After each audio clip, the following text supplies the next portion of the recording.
Ave and welcome to Weekend Edition. I'm Chris Barnett. Thank you so much for voting for me on KUAM, our Instagram, our new poll asking our followers who they want to see anchor this weekend's newscast. So here I am. And our top story, PD Mayor Jesse Alex says he's not about issuing citations to village residents, but if they're not following the law, the mayor says he means business.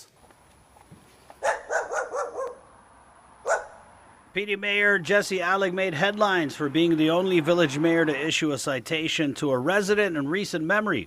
Mayor Alex citing PD resident Howard Stone because he wasn't tying up his dog, but Mayor says he's tried working with Stone for years. Yeah, since I came in January 2017, because I've always seen it as a resident of PD. I've always seen the issue, and so when I came in, calls were coming in from the neighbors about the dog issue, and it was really about the kids walking to the bus stop because there's a bus stop adjacent to the property.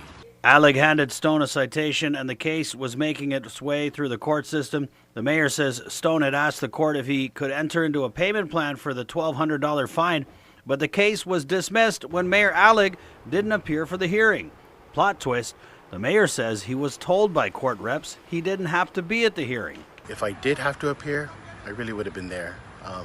And so I was a lot upset about it. And so that same afternoon, I went back up to the residents, and there were 2 dogs now that were loose and were vicious. And a few days before that, I had a parent come in again complaining that another dog was there and chasing her child.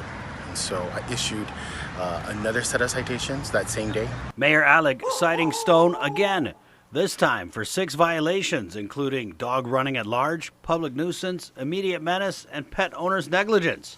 The fines this time adding up to $1,400. I'm not about fining residents. It's really not about that. It's proper care of animals, pets, and the safety of our residents. Stone's property was littered with abandoned vehicles, and a neighbor told us he comes there once in a while. Since there's no shortage of illegal dumping and dogs running around untied on Guam, we asked Mayor Alex why more of his colleagues on the Mayor's Council of Guam don't issue citations. I can't answer for the other mayors. I know that other mayors are working towards getting residents to comply. I know that most of us are working towards that, but I can't answer as to why they haven't issued a citation. I've had 2 instances where citations were possible for littering, but because the residents ended up complying and they understood where I was coming from as well, there was no reason for a citation. Guam Coalition Against Sexual Assault and Family Violence opens the table for interregional conversations at the First Pacific Summit held at the Hilton, and our Adriana Quintero has more in this report.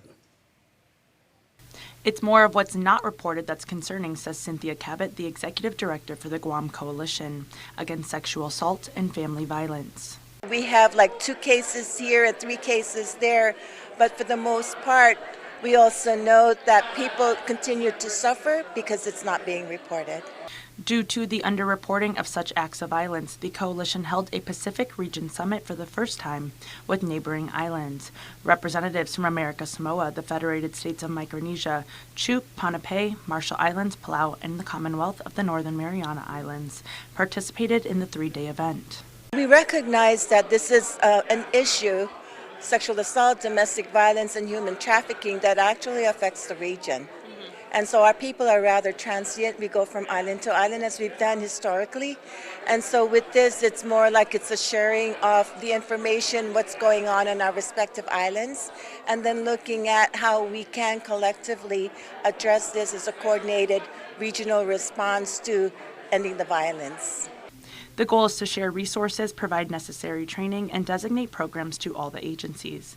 And helping do this, the National Organization of Asians and Pacific Islanders Against Sexual Violence joined the conversation from the mainland.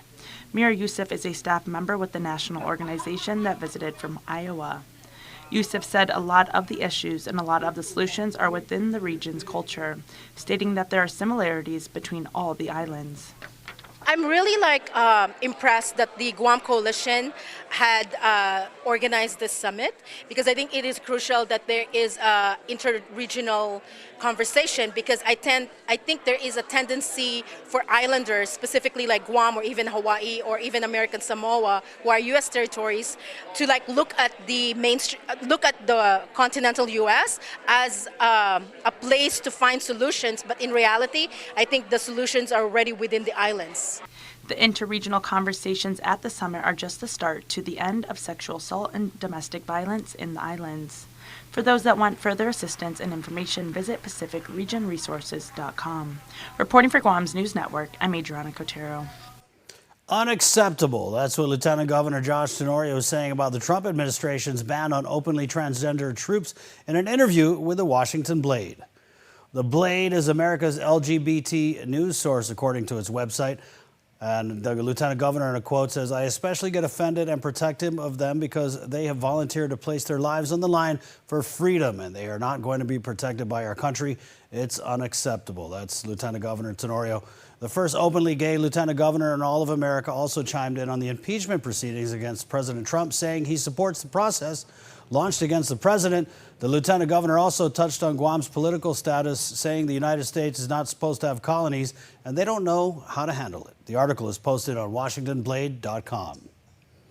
School year 2018-2019 marked a 9-year high for public school graduates. GDOE announced it achieved an 86.8% rate, a 2.3% increase from the year before. The school system also greatly exceeded its strategic plan graduation goal of 80%. Superintendent John Fernandez credits some of the success to providing interventions to at-risk students and offering alternative education opportunities for students who are dedicated to finishing school but may be struggling with real-world challenges. More information on the graduation rate will be published in the annual State of Education report on the GDOE website on October 30th. Veterans for Peace and Demilitarization. That's not something you hear every day, but it's a way of life for a group of veterans pushing for a world without war. Here's more. Jerry Condon is the board president for Veterans for Peace, an organization with chapters in 39 states and 5 countries. Condon on island to raise awareness about demilitarization, a nuclear-free Pacific, and to enlighten like-minded activists about why veterans have assembled worldwide to speak out against war. We think that veterans' voice is particularly important because nobody knows the futility of war and the great costs of war like military veterans who actually experienced war. And we have a special role to play in society to eventually bring an end to war altogether. Condon plans to return to the island in 2020, and he will do so on board the Golden Rule, a historic sailboat that gained notoriety when it set sail in 1958 in an effort to stop nuclear testing in the Marshall Islands. Veterans for Peace has restored the original sailing ship and is sailing around the world to show that nuclear abolition is possible and that bravery and tenacity can overcome militarism. Now, that's according to the Veterans for Peace website. The sailboat is docked in Hawaii now in preparation for its continuing journey to Okinawa, Japan, South Korea, and Guam next year. We asked Condon, why Guam? We know that there's many veterans, I think over 10,000 veterans here in Guam, and we know that there continue to be environmental problems from Agent Orange, from the impacts of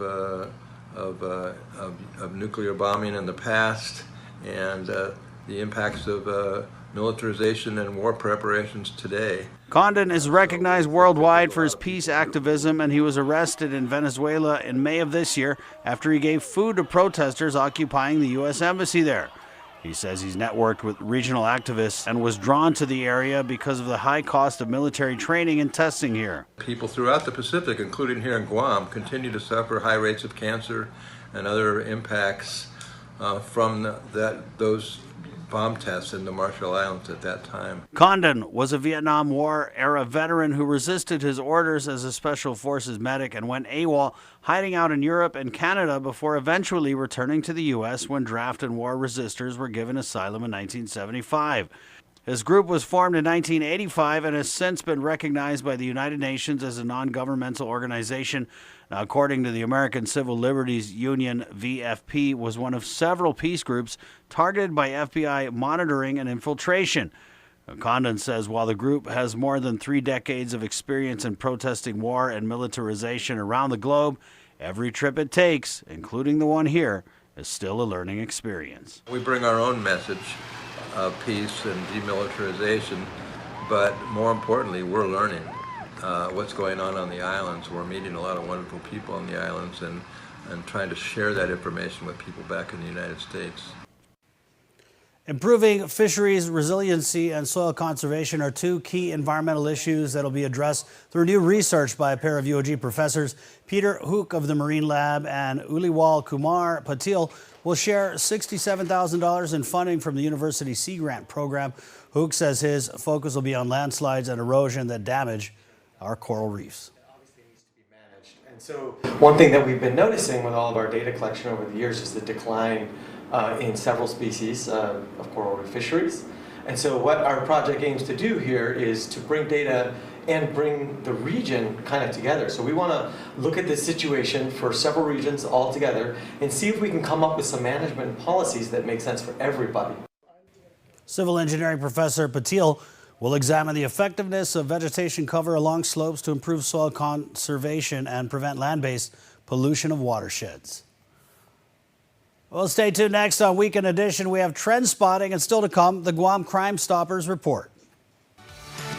Get up-to-the-minute news, plus access to alerts, streaming radio, promotions, and more on your mobile device by downloading the KUAM News mobile app, available at the App Store now.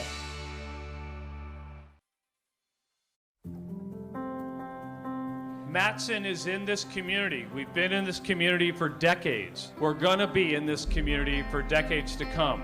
Things will get busy, things will get quiet, but we're going to be here. We're your hometown carrier. And that matters to us. Reliability is the core of our business. We take pride in ensuring that we arrive in Guam on time as scheduled. It's our local employees who understand the market, who understand the business, and provide that hard work for you each and every day. When we hold ourselves to high standards, our customers also hold us to high standards. We establish good business relationships that turn into friendships. That's why it's so important to be here and be trusted by your customers. We want you to trust Matson like your friend, like your family.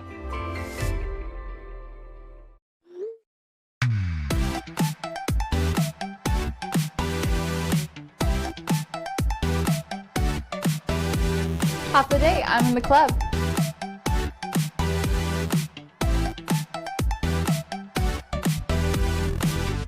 Half a day, welcome to Two Lovers Point. Half a day, I'm in the club.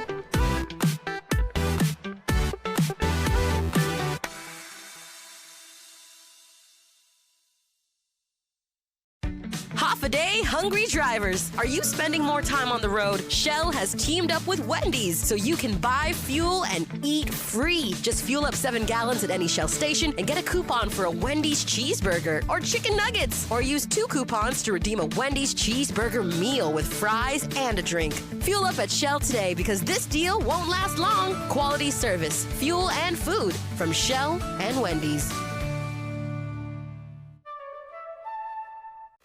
Captured inmates, a passing typhoon, and more. Up next on Trend Spotting.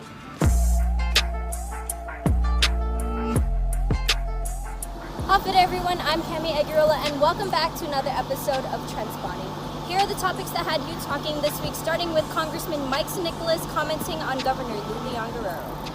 Less than a week after they shared the stage at a Veterans Town Hall meeting at Government House, Congressman Michael Nicholas is taking shots at the governor on Facebook. In a harshly worded post, Guam delegate Michael Nicholas took issue with Governor Lou Leon Guerrero, reportedly saying U.S. senators are not familiar with H.R. 1365, the technical corrections bill that would allow for war claim payments from Section 30 funds. Nicholas wrote on Facebook, "What a horrible untruth to say to our people. We have been engaging Senate leadership and staff for weeks. Even the Republicans were out here weeks before Josh and Tony were talking with Senate staff, so saying they aren't familiar is a flat-out lie. We asked the governor for a comment, and she said, Senate officials told us they were unfamiliar with the measure. We can either fix that together or argue about it on Facebook. My choice is to try and fix it." Here are your comments on Facebook. Jasmine Howard said, start a dialogue with the governor. Meet with her face-to-face to express your displeasure, make a plan, and move forward. Venting and ranting on Facebook or releasing your statements to Candid ain't doing anything for you or the people of Guam. Commit to work together, be better, be humble, and be transparent with what you plan to do so that you are one when facing the Senate. We won't get passed by bickering and coming across as discombobulated to Senate team members. Get it together, please. It starts with you, MSN. Ronald Kanata says, he is silly. The GOP only overlooked allegations against their own party. With the recent news of accusations against Nicholas, I wonder how much work he will be able to accomplish in a GOP-controlled Senate. His abilities seem limited to acting out on social media. Another Facebook user, Dominic Joaquin Hernandez, said, even if it does have only a 22% chance of passing, I do agree it is a waste of taxpayers' dollars to be sending all those people to DC to use our tax-paying money to lobby for this. Since we have the numbers on MSN chance of passing, can we get the numbers on how much of our taxpayers' money is being spent doing Lose Way? After 12 hours on the run, Johnny Atalig Borja and Johnny Del Rosario are in custody after escaping from a Department of Corrections halfway house on Wednesday night. KUAM News has learned an unnamed individual called on their behalf for someone to contact the warden because they wanted to turn themselves in. The warden met them reportedly somewhere in the Barragata area where Borja and Del Rosario self-surrendered. There are many comments on our Facebook, however, one comment from an Instagram user stuck out to us. At Lillian May 64 said, I don't understand why they would make a run for it when they were almost out, but they realized their mistake and wanted to surrender. I'm praying for them and everyone needs a prayer. Borja and Del Rosario are both 44 years old and have an extensive criminal history. Their escape followed an intense oversight hearing on Wednesday night, during which the Department of Corrections Management was grilled on the erroneous releases of inmates. This year, there were a total of 4 inmates that were released erroneously. What changes do you feel need to happen at DOC in order to prevent future escapes? Let us know in the comments. Is the Jotnya mayor putting the trick in trick or treat? A solicitation letter from the office has been circulating on WhatsApp asking for Halloween candies and any Halloween-related treats. The kicker, the letter was signed by Jotnya Mayor Jesse Blas, who is currently behind bars awaiting trial on drug-related bribery and extortion charges. The letter is dated October 9th, 2019, but if you look closely, the 9 in 2019 appears to have been doctored. One Facebook user, Sheena Castro, had some suggestions for the Jotnya Mayor's office. Needs and wants are two different things, and I for one would like to see a mayor be involved in his or her village in a positive way, like clothing, food donations, and village beautification. Mayor's Council of Guam Executive Director Angel Sublan initially told KUAM News the letter was a fake, but KUAM called the mayor's office and staffer Rose Guerrero told us the letter was a copy of a solicitation letter from 2017. Guerrero said one of the staff doctored the date on the letter because it slipped their mind that the mayor is not here. Guerrero said the letter was sent out, but not to that many people. Sablan confirmed the Jotnya mayor's staff changed the date on the letter.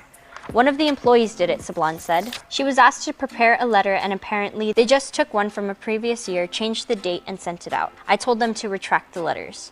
Another letter will be drafted and signed by Sablan. Guerrero, meanwhile, confirms Jotnya indeed does need candy. Donations can be dropped at the Jotnya mayor's office, or you can call 789-1525 for donations.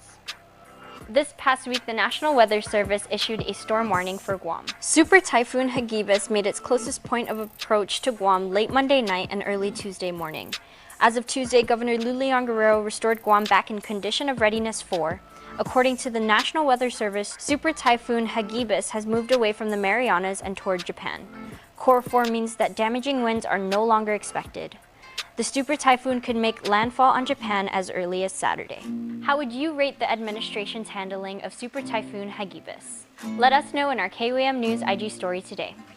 That's it for this week's Trend Spotting. Suzuas Maasi, and I'll see you next week.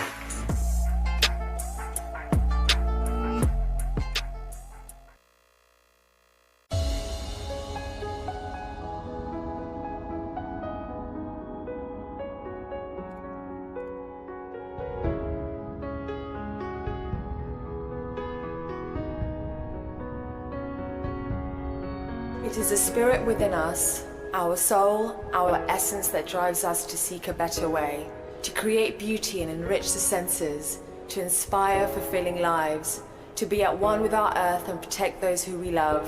Only by taking on challenges do we change the world for the better.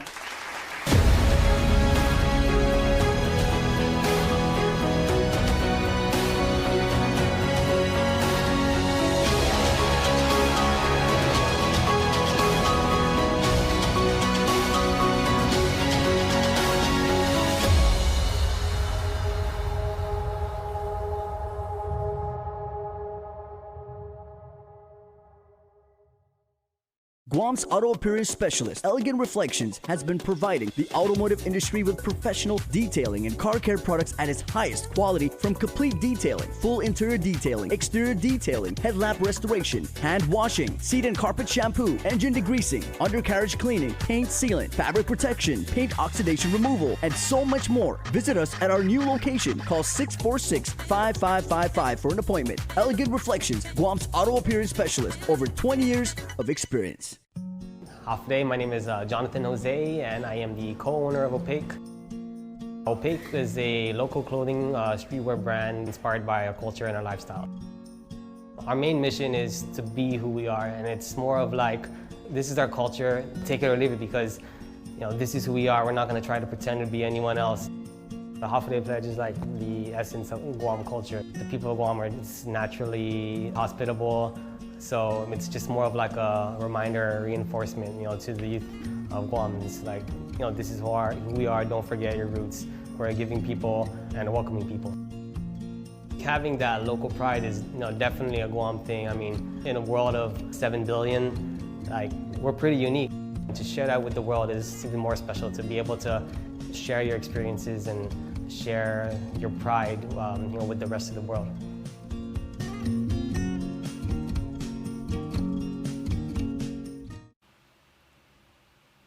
When last we spoke, Sergeant Paul Tapao was here, and he was talking about some of the consequences of what happens if you find yourself in a very bad situation and you escalate that. Well, the Sarge is back, and Sarge, as we now know, the two riots that happened both at JFK High School and Teason High School, there's a price to pay.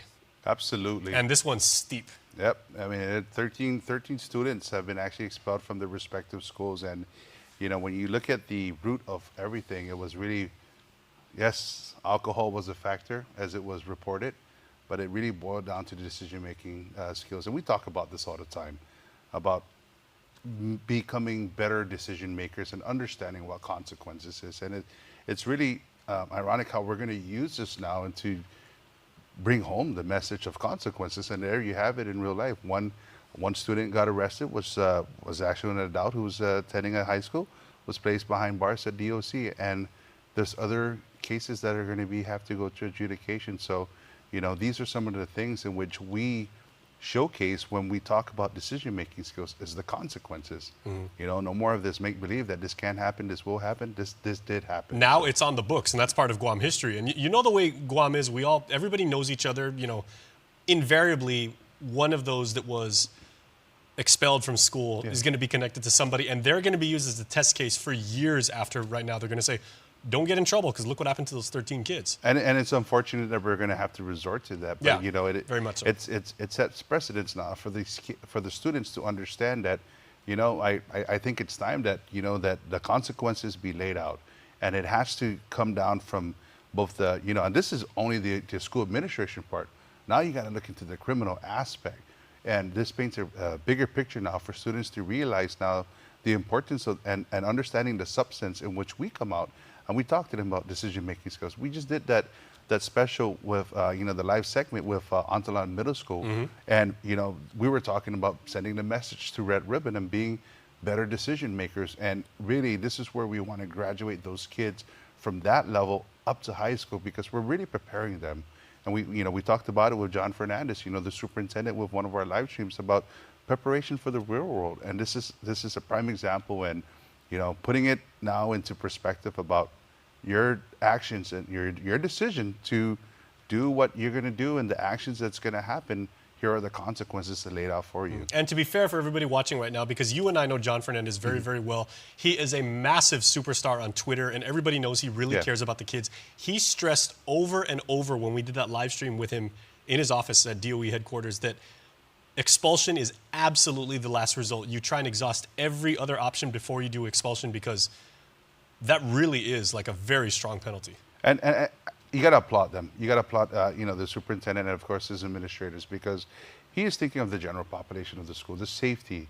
We're going to be working closely with the Department of Education for the safety aspects come October. And, of course, our partnership that we have and everything that we do, we take their curriculum, the positive behavior curriculum, and we use it as a curriculum to teach the kids in real life situations about becoming better decision makers.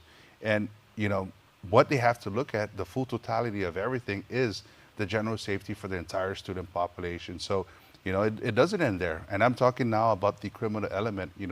What's going to happen to the kids who are under 18? You're going to have to go to DYA.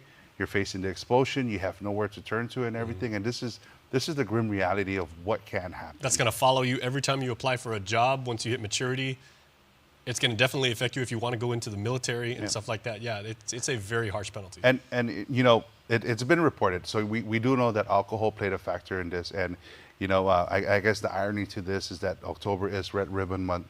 We did that special with Antolon Middle School, and congratulations to them, of course, for winning the video competition. Yep. But outstanding young people. This is a great opportunity to understand the substance now, in which the Red Ribbon Committee is going to be going out to the schools. The outreaches are going to talk to the students about the harmful effects of drugs, but listen carefully to a lot of the decision making messages that they bring into the curriculum, because it really is going to affect you when you get older, when you don't practice decision-making skills. So, October is Red Ribbon Month. We've been airing it. I know they're going to be doing specials and stuff, but this is an opportunity now for our schools, both elementary, middle, and high school, to really understand the importance of substance and look at what had happened and how can we prevent that from happening. Okay, so I know, speaking from a young person's perspective now, right? If something bad should happen in my school, say everybody's in the cafeteria, there's a little skirmish, which maybe escalates, people want to gather around, they want to see what happens. People start, talking smack to each other on social media and everything like that. How can we handle that situation? We're working with peer mentorship. We just had a meeting with the Micronesian Student Association, and it really is addressing issues in which how we can actually become mentors within our peer mentorship. And one of the aspects of our curriculum is that we tell people, rather than being a bystander and filming the events that are happening, be an upstander and make rightful decisions about reporting the incident before it escalates. Being that peer mentor who can de-escalate the situation by either problem resolution finding mechanism, these techniques that they teach. These are some of the aspects in which we ask the school, and DOE is making great stride in addressing these issues, and we're going to continue to work and support them throughout their endeavors. All right, thanks so much, Sarge. We got to go, but we'll see you next time. Hey, thank you so much. I appreciate it. All right, and we will see you after this.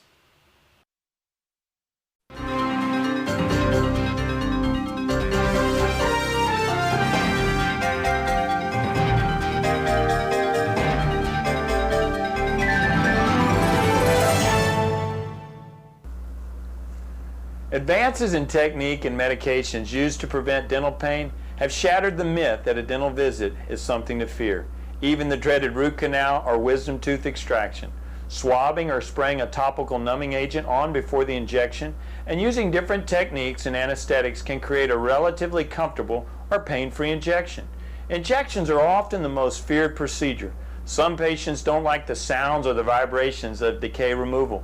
If you're still nervous or you gag easy, despite these techniques, very safe oral medicines can be taken before your dental appointment to eliminate all fears, or some clinics use nitrous oxide gas. Pain relievers can easily be prescribed to eliminate mild to severe dental discomfort after any visit. For your Helpful Dental Minute, I'm Dr. Kenny Bourgeois of Paradise Smiles. We shall never know all the good that a simple smile can do.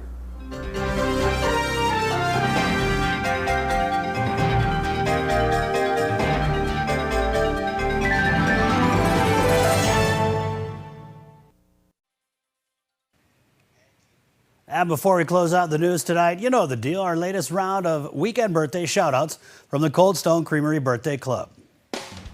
Time to do some weekend birthdays, everybody, so say it with me. Happy birthday on Saturday to Dion Jalen, who blows out the candles this weekend, as does Sarah Bodenheimer. Happy birthday to you. Carmelita Cepeda also celebrates a birthday, hopefully with family and friends and the ones that Carmelita cares about. Dawn Renee M. Terragale, happy birthday to you from all of your friends and family, which includes all of us at KUAM and Cold Stone Creamery. Also, happy birthday to Doreen I. Cruz, and a special happy birthday to one of our own here at Team KUAM, the man up in the front, really talented musician, really good guy, Colin Campbell. We hope everybody out there has a fantastic island birthday. And on Sunday, happy birthday to Lucas Sometimes short is better. So happy birthday, Lucas, and happy birthday on Sunday, October 13th to Landon J. Lambertson. Happy birthday, one and all. Remember, you can be a part of the Cold Stone Creamery Birthday Club by registering online at KUAM.com. Please make sure to include with your photo your name and birth date. And that's all the time we have from all of us here at Guam's News Network. Thanks for watching, and have a safe and wonderful weekend.